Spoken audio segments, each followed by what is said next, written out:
Listo. Siga, por favor, Emilio. Ya, Gracias. perfecto. Sí, nos habíamos quedado en que es necesario prepararse ahora para la criptografía postcuántica, la que le llaman PQC, para que los sistemas de alto riesgo sean seguros a más tardar a fines de 2030. Ya esto es algo ya que ya se está dando en muchas empresas, ya utilizar la criptografía postcuántica. Esto es algo nuevo, es un concepto nuevo, ¿no? Entonces hay que estar también preparado por eso.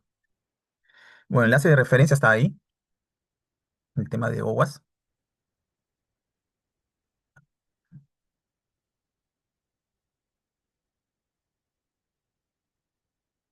Ya, seguimos. ¿Cómo prevenir? ¿Cómo prevenir este tema? La mejor manera de evitar. Ah, bueno, creo que me he pasado, ¿no? Sí, no, me había pasado. Ya, el quinto. A ver acá cómo. Y ahora sí, no que estaba tapando. La quinta vulnerabilidad es la que llamamos la inyección.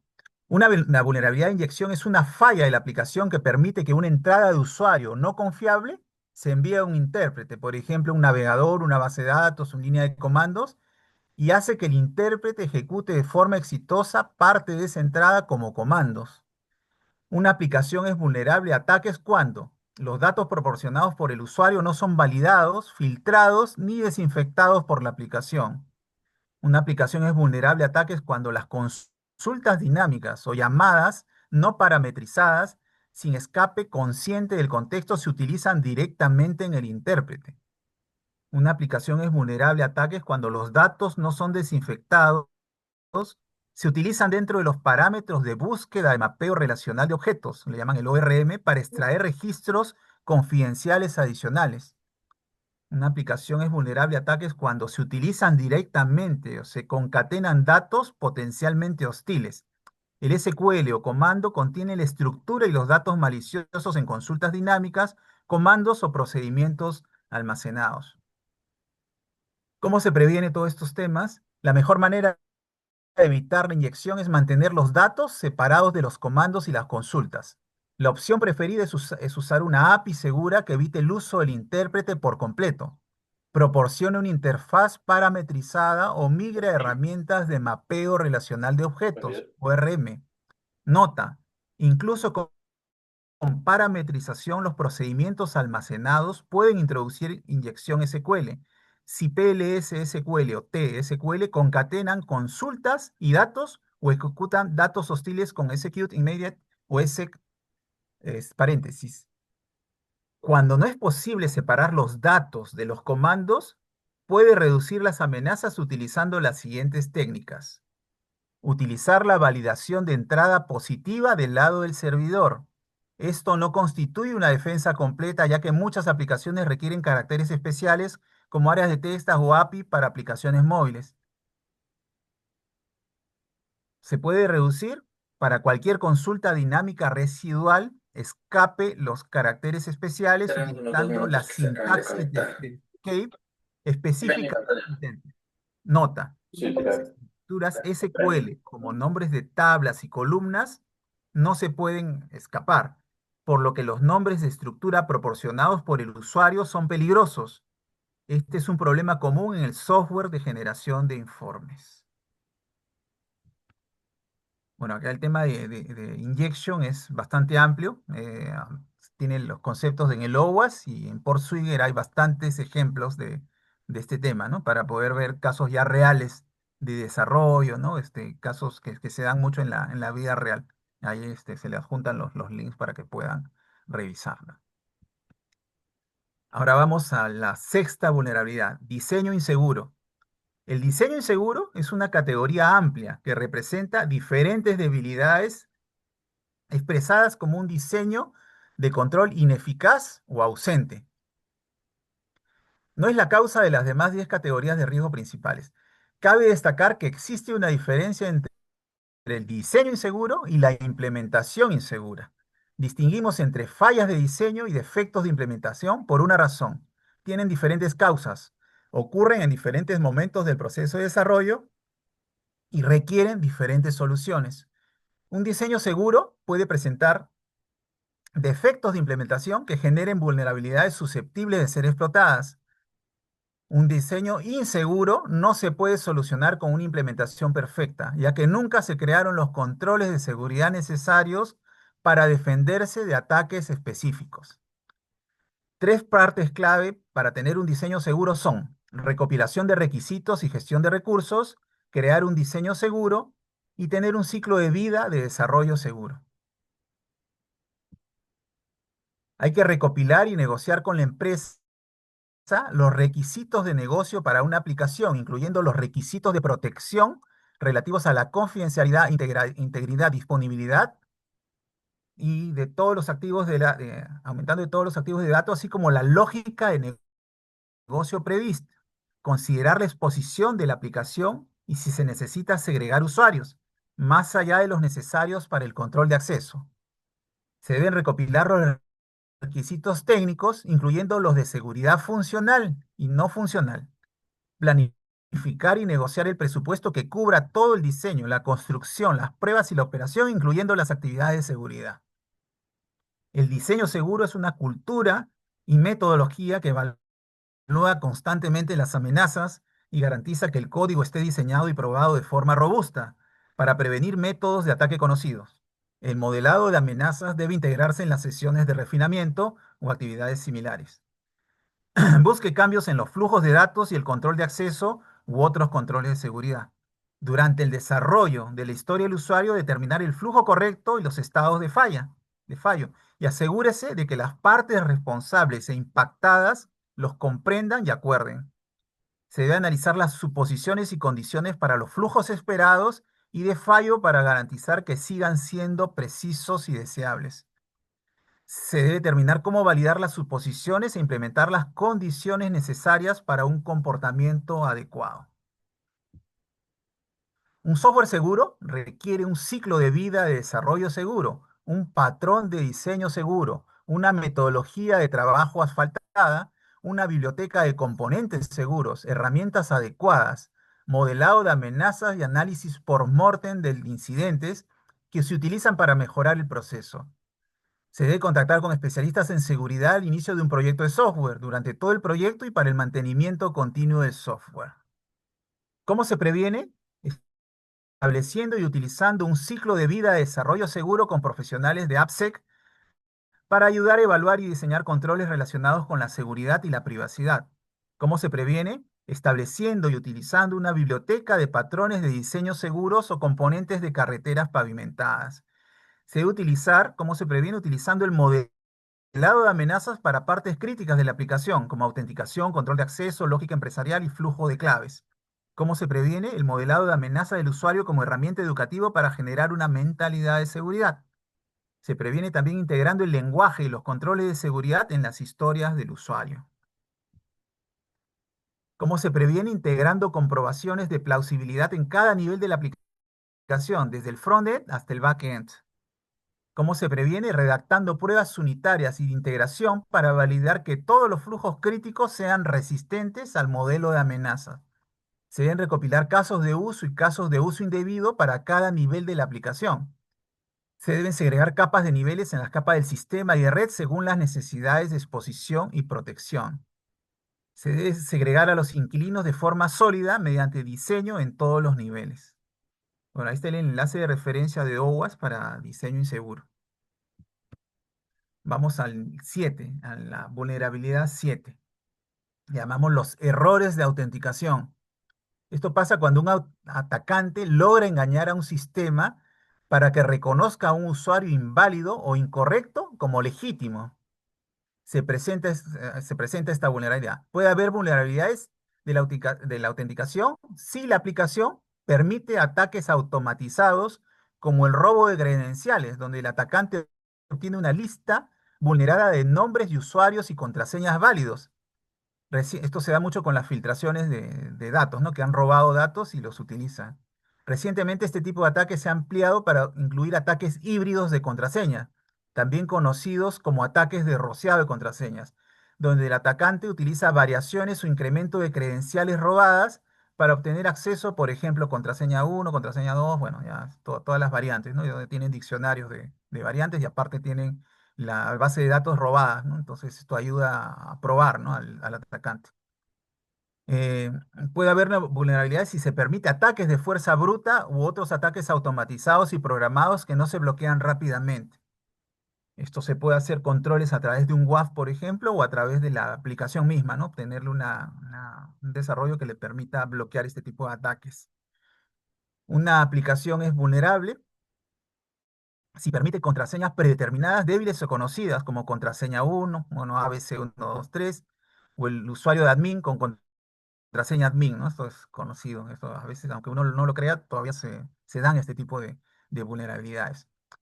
Puede haber vulnerabilidades en la autenticación si se permite a los usuarios crear nuevas cuentas con credenciales que ya se sabe que han sido violadas, ¿no? O sea, no debería permitirse ya, son contraseñas ya conocidas. Es vulnerable también la autenticación si se permite el uso de procesos de recuperación de credenciales débiles o ineficaces y de contraseña olvidada, como respuestas basadas en conocimiento que no se pueden hacer seguras. Es vulnerable si se utiliza almacenes de datos de contraseña de texto simple, cifradas o con algoritmos hash débiles. Bueno, hay que revisar ahí a qué se le consideran los algoritmos débiles. También es vulnerable la autenticación si no se tiene una autenticación multifactor o la autenticación es ineficaz. Es vulnerable también si se permite el uso de alternativas débiles o ineficaces si la autenticación multifactor no está disponible. También no debería permitirse contraseñas débiles, ¿no?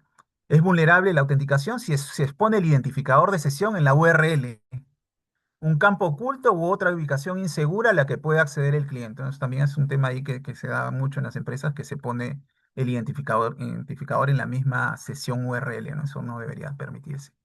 Es vulnerable también si se reutiliza el mismo identificador de sesión después de un inicio de sesión exitoso. Es vulnerable si no se invalida correctamente las sesiones de usuario o los toques de autenticación, principalmente los toques de inicio de sesión único, SSO, durante el cierre de sesión o un periodo de inactividad. Lo debería invalidarse. También es vulnerable la autenticación si no se afirma correctamente el alcance y la audiencia prevista de las credenciales proporcionadas. ¿Cómo se previene estos temas de autenticación? Siempre que sea posible implementar y hacer cumplir el uso de autenticación multifactor para evitar el relleno automatizado de credenciales, la fuerza bruta y los ataques de reutilización de credenciales robadas. Siempre que sea posible. Siempre que sea posible, fomentar y habilitar el uso de administradores de contraseñas para ayudar a los usuarios a tomar mejores decisiones. ¿Cómo se previene? No enviando ni implementando con credenciales predeterminadas especialmente para usuarios administradores. ¿Cómo se previene? Implementando verificaciones de contraseñas débiles como probar contraseñas nuevas o modificadas comparándolas con la lista de las 10.000 peores contraseñas, ¿no? Esto es un tema como un hacking, ¿no? Como un hacking ético, para justamente encontrar contraseñas débiles. Cada cierto tiempo se debe hacer esto. ¿Cómo se previene? Durante la creación de una nueva cuenta y los cambios de contraseña se debe validar con lista de credenciales violadas conocidas. Hay un ejemplo ahí. ¿Cómo se previene? Alineando las políticas de longitud, complejidad y rotación, cambio de contraseña con las pautas del NIS en la sección 511 para secretos memorizados u otras políticas de contraseña modernas basadas en evidencia. ¿Cómo se previene? No obligando a las personas a cambiar sus contraseñas a menos que sospeche una vulneración. Si se sospecha una vulneración, se debe forzar el restablecimiento de las contraseñas inmediatamente. O sea, cambiarle. Asegurarse que las rutas de registro, recuperación de credenciales y API estén reforzadas contra ataques de numeración de cuentas mediante el uso de los mismos mensajes para todos los resultados. Nombre de usuario, contraseñas no válidos.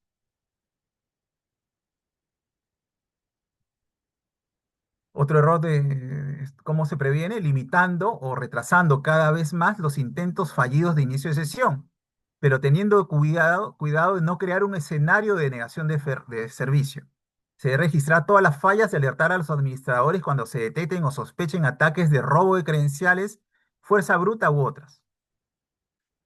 ¿Cómo se previene? Utilizando un gestor de sesiones integrado, segura y del lado del servidor que genere un nuevo ID de sesión aleatorio. Los identificadores de sesión no deben estar en la URL. Deben almacenarse de forma segura en una cookie segura y se invalidan tras cierre de sesión, inactividad y tiempo de espera absolutos. ¿Cómo se previene? Lo ideal es utilizar un sistema prediseñado y confiable para gestionar la autenticación, identidad y gestión de sesiones. Se transfiere este riesgo siempre que sea posible adquiriendo y utilizando un sistema robusto y bien probado. Bueno, esto es lo ideal, como se dice, ¿no? Y se previene también verificando el uso previsto de las credenciales proporcionadas. Bueno, en el enlace de referencia están ahí el tema de OWASP y también hay ejercicios, ¿no? Con respecto a autenticación, tanto de autenticación en general como de las APIs. Vamos a la 8. Fallas de integridad o de software. Falla de integridad de software o de datos. Esta es la vulnerabilidad 8. Básicamente acá se habla de las fallas de integridad de software y datos se relacionan con código o infraestructura que no protegen contra código o datos no válidos o no confiables, que se consideran confiables y válidos. Un ejemplo de esto es cuando una aplicación depende de complementos, bibliotecas o módulos de fuentes, repositorios y redes de entrega de contenido CDN no confiables. Una canalización de CI, CD insegura que no consume ni proporciona comprobaciones de integridad de software puede generar acceso no autorizado, código inseguro malicioso o comprometer el sistema. Otro ejemplo es una CI/CD que extrae código o artefactos de ubicaciones no confiables o no los verifica antes de su uso, mediante la comprobación de la firma o un mecanismo similar. Por último, muchas aplicaciones ahora incluyen la función de actualización automática, donde las actualizaciones se descargan sin una verificación de integridad suficiente y se aplican a la aplicación previamente confiable. Tener cuidado con las actualizaciones automáticas. Los atacantes podrían potencialmente cargar sus propias actualizaciones para que se distribuyan y ejecuten en todas las instalaciones. Otro ejemplo es cuando los objetos o datos se codifican o se serializan en una estructura que un atacante pueda ver y modificar, lo que es vulnerable a la deserialización insegura. ¿Cómo se previenen estos casos? Utilizando firmas digitales o mecanismos similares para verificar que el software o los datos provienen de la fuente esperada y no han sido alterados. ¿Cómo se previene? Asegurarse que las bibliotecas y dependencias como NPM o Maven solo utilicen repositorios de confianza. Si su perfil de riesgo es mayor para la empresa, considerar alojar un repositorio interno de confianza y verificado. ¿Cómo se previene? Asegurarse de que existe un proceso de revisión de los cambios de código y configuración para minimizar la posibilidad de que se introduzcan códigos o configuraciones maliciosas en su canal de software. ¿Cómo se previene? Asegurándose que su canalización de CI/CD tenga segregación, configuración y el control de acceso adecuado para garantizar la integridad del código que fluye a través de los procesos de compilación e implementación. Se debe asegurar que no se reciban datos serializados sin firmar o sin cifrar de clientes no confiables y que posteriormente se utilicen si algún tipo de verificación de integridad o firma digital para detectar alteraciones o reproducción de los datos serializados. Bueno, este es el enlace de referencia de la OWASP. Bueno, esto es un tema un poco denso también, pero sí es importante tenerlo en cuenta, ¿no? Eh, la vulnerabilidad número 9. Son 10, falta una. Los errores de registro y alerta de seguridad. Sin registro ni monitorización no se pueden detectar ataques ni infracciones y sin alertas es muy difícil responder con rapidez y eficacia ante un incidente de seguridad. La insuficiencia de registro, monitorización continua, detección y alertas para iniciar respuestas activas ocurre en cualquier momento, sí. Los eventos auditables como inicio de sesión fallidas y transacciones de alto valor no se registran o se registran de manera inconsistente. Por ejemplo, solo se registran los inicios de sesión exitosos, pero no los intentos fallidos. Acá la recomendación es que los intentos fallidos también se registren. Eh, Otro tema crítico es que las advertencias y los errores no generen mensajes de registro o estos son inadecuados o poco claros. Tema crítico también si la integridad de los registros no está protegida adecuadamente contra manipulaciones. Se puede perder la información. Otro tema crítico es que los registros de aplicaciones y API no se monitorean para detectar actividad sospechosa. Eso también es importante, ¿no? Acá también funciona los WAF, ¿no? Para monitorear. También es crítico si los registros solo se almacenan localmente y no se realizan copias de seguridad adecuadas. Es crítico también si no se han establecido umbrales de alerta adecuados, ni se han implementado procesos de escalamiento de respuestas eficaces. Las alertas no se reciben ni se revisan en un plazo razonable. Eso es crítico. Es crítico también si las pruebas de penetración y los análisis realizados mediante herramientas de pruebas de seguridad de aplicaciones dinámicas, DAS, como BUR o SAP, no activan alertas. Eso también es importante. Es crítico también si la aplicación no puede detectar, escalar ni alertar sobre ataques activos en tiempo real o casi en tiempo real. Eso también es crítico, ¿eh? Si no alerta la aplicación, estamos ciegos. Es crítico si usted, o sea, la empresa es vulnerable a la fuga de información confidencial, si hace que los eventos de registro y alerta sean visibles para un usuario o un atacante, o si se registra información confidencial que no debería registrarse, como datos personales. También es crítico si la empresa es vulnerable a inyecciones o ataques a los sistemas de registro, monitoreo si los datos de registro no están codificados correctamente. Tema crítico. Es crítico también si la aplicación no detecta o no gestiona correctamente los errores y otras condiciones excepcionales, por lo que el sistema no sabe que hubo un error y por lo tanto no puede registrar que hubo un problema. Es crítico si faltan casos de uso adecuado para emitir alertas o están desactualizados para reconocer una situación especial. Es crítico si tienen demasiadas alertas falsas positivas que hacen que sea imposible distinguir las alertas importantes de las que no lo son. Y como resultado se las reconoce demasiado tarde o no se las reconoce en absoluto. Sobrecarga física en un equipo de SOC, ¿no? Que está siendo monitoreada por un SOC. Es crítico si las alertas detectadas no se pueden procesar correctamente porque el manual para el caso de uso está incompleto o desactualizado, o falta o no se tiene. ¿Cómo se previene todo esto? Los desarrolladores deben implementar algunos o todos los siguientes controles según el riesgo de la aplicación. Se debe implementar, se debe asegurar que todos los fallos de inicio de sesión, controles de acceso y validación de entrada del lado del servidor se puedan registrar con suficiente contexto del usuario para identificar cuentas sospechosas o maliciosas y se pueda conservar durante el tiempo suficiente para permitir un análisis forense retrasado. Se debe asegurar de que cada parte de la aplicación contenga un control de seguridad que quede registrada, independientemente de si tiene éxito o falla.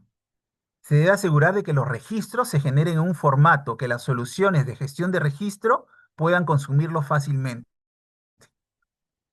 Se debe asegurar que los datos de registro estén codificados correctamente para evitar inyecciones o ataques a los sistemas de registro monitoreo. Se debe asegurar que todas las transacciones tengan un registro de auditoría con controles de integridad para evitar la manipulación o eliminación, como tablas de base de datos de solo anexión o similares. Se debe asegurar de que todas las transacciones que generen un error se reviertan y se reinicien. Siempre se cierran con error. Se debe asegurar que la aplicación o sus usuarios se comporten de manera, si la aplicación o los usuarios se comportan de forma sospechosa, emitir una alerta. Cree una guía para sus desarrolladores sobre este tema, para que puedan codificar en consecuencia o adquirir un sistema para ello. Ahora, vamos para el equipo de seguridad. Los equipos de seguridad y DevSecOps deben establecer casos de uso de monitoreo y alerta efectivos, incluidos manuales de estrategia, de modo que el equipo del SOC, Centro de Operaciones de Seguridad, Security Operations Center, detecte y responda rápidamente a las actividades sospechosas. Se deben agregar honey tokens como trampas para atacantes en su aplicación, por ejemplo, en la base de datos como identidades de usuarios reales o técnicas. Dado que no se utilizan en la actividad empresarial habitual, cualquier acceso genera datos de registro que pueden alertarse con casi ningún falso positivo, ¿no? Poner trampas. El equipo de seguridad de SecOps debe establecer o adoptar un plan de respuesta y recuperación ante incidentes. Bueno, y como referencia este, el tema de de la OWASP, igual hay más enlaces, este es simplemente el principal. Vamos por la última vulnerabilidad, ¿no? El mal manejo de condiciones excepcionales. Esta vulnerabilidad es nueva, ya esta no se tenía, pero bueno, o sea, a partir del 2025 se ha agregado. ¿A qué se refiere el mal manejo de condiciones excepcionales? Dice, la gestión inadecuada de condiciones excepcionales en el software ocurre cuando Los programas no logran prevenir, detectar ni responder a situaciones inusuales, impredecibles, lo que provoca fallos, comportamientos inesperados y en ocasiones vulnerabilidades. Esto puede implicar una o más de las siguientes tres fallas. La aplicación no previene la ocurrencia de una situación inusual. No la identifica en el momento en que ocurre o responde de forma deficiente o nula a la situación posteriormente. Así todo eso pasa, está dentro de este grupo. Las condiciones excepcionales pueden deberse a una validación de entrada incompleta, deficiente o faltante, a un manejo tardío de errores de alto nivel en las funciones donde ocurren, o a estados ambientales inesperados, como problemas de memoria, privilegios o red, manejo inconsistente de excepciones, o excepciones que no se manejan en lo absoluto, lo que permite que el sistema caiga en un estado desconocido e impredecible. Cada vez que una aplicación no está segura de su siguiente instrucción, se ha manejado incorrectamente una condición excepcional. Los errores y excepciones difíciles de encontrar pueden amenazar la seguridad de toda la aplicación durante mucho tiempo. Pueden ocurrir muchas vulnerabilidades de seguridad diferentes cuando gestionamos mal las condiciones excepcionales, como errores lógicos, desbordamientos, condiciones de carrera, transacciones fraudulentas o problemas con la memoria, el estado, los recursos, la sincronización, la autenticación y la autorización. O sea, todo esto acá debería estar manejado adecuadamente, ¿no? Este tipo de vulnerabilidades puede afectar negativamente la confidencialidad, disponibilidad o la integridad de un sistema o de sus datos. Los atacantes manipulan la gestión de errores defectuosos de una aplicación para aprovechar esta vulnerabilidad. ¿Cómo se previene? Dice, para gestionar adecuadamente una condición excepcional, debemos planificar para tales situaciones. Hay que ir para el peor escenario. Debemos detectar cada posible error del sistema directamente de donde ocurre y gestionarlo, lo que significa tomar medidas significativas para resolver el problema y asegurarnos de recuperarnos.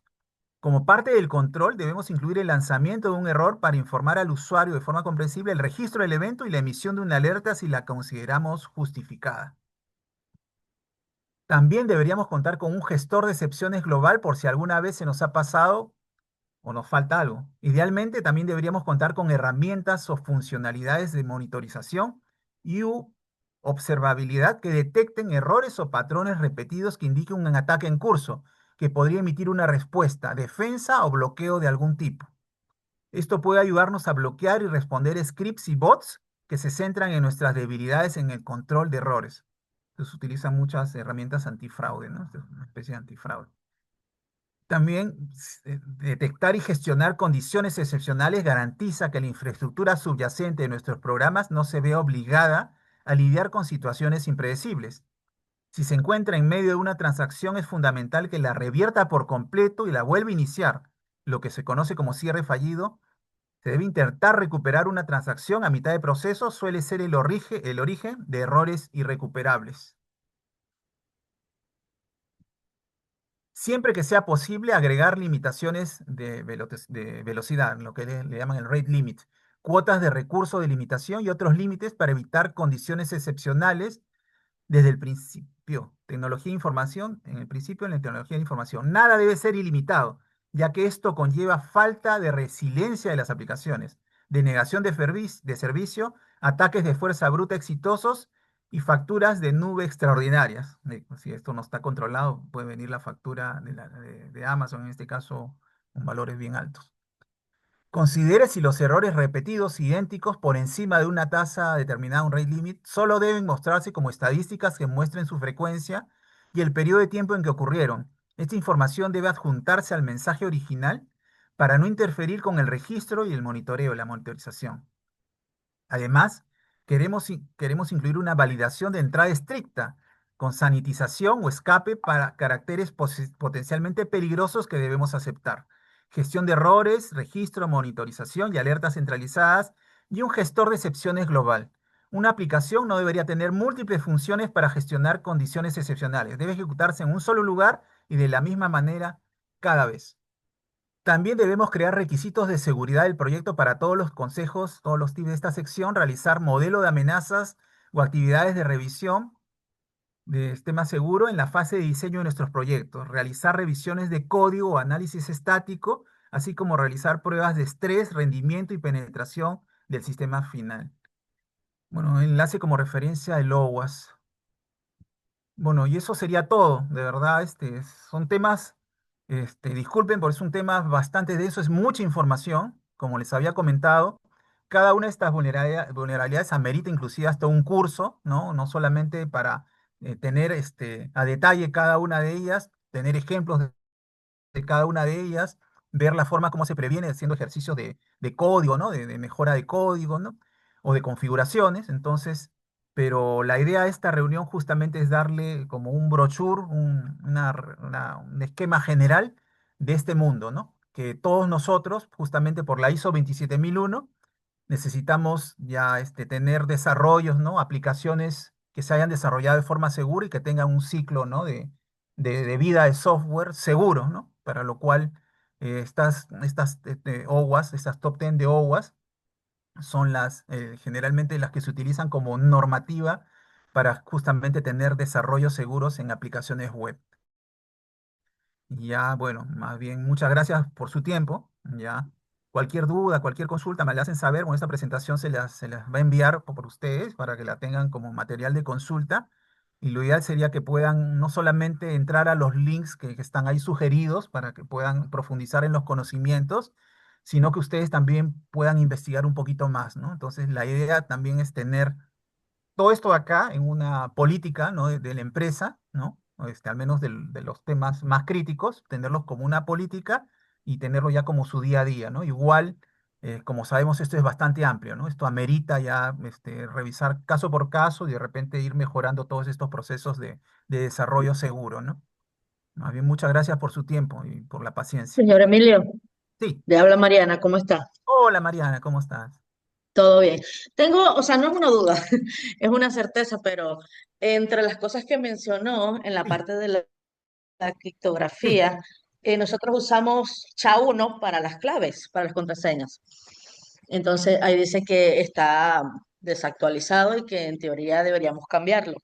sí, ya, Ahora, chao, uno ya para fue. hacer eso, tocaría informarle a los usuarios, o sea, cambiarles las claves con la nueva forma que lo vayamos a usar y asignarle una clave a cada uno y que se le envíe una información o que deben actualizar dichas claves o cómo sería ese procedimiento. Claro, sí, así sería, así sería.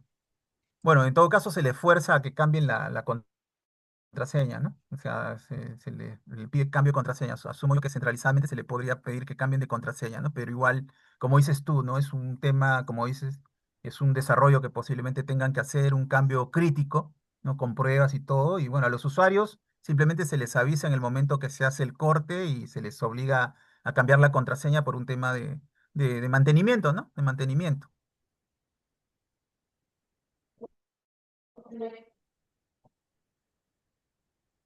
Ok, No, muchas de nada, gracias. de nada. Una entre tantas Sí, cosas, eso hay muchas cosas acá.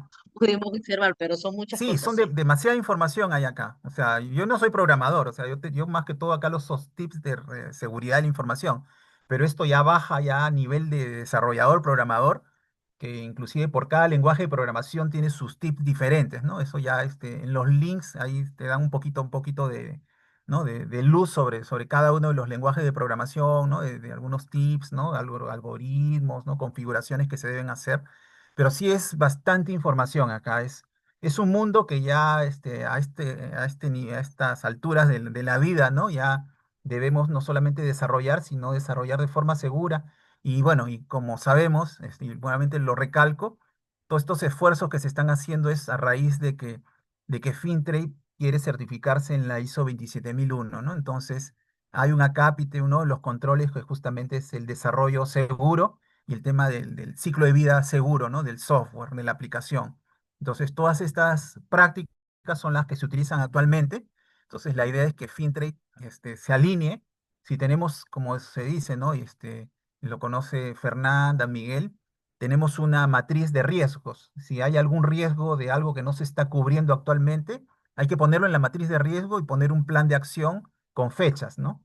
Lo peor sería que no se cumpla y que ni siquiera esté en la matriz, ¿no? O sea, porque al final el auditor va a revisar todo esto y si no la tenemos mapeado en la matriz, tenemos problemas, ¿no? Entonces la idea es implementar el sistema de gestión y todo lo que no se tenga implementado a raíz de tema, en este caso en particular, de desarrollo seguro, mapearlo y poner un plan de acción, ¿no? Esa es la idea.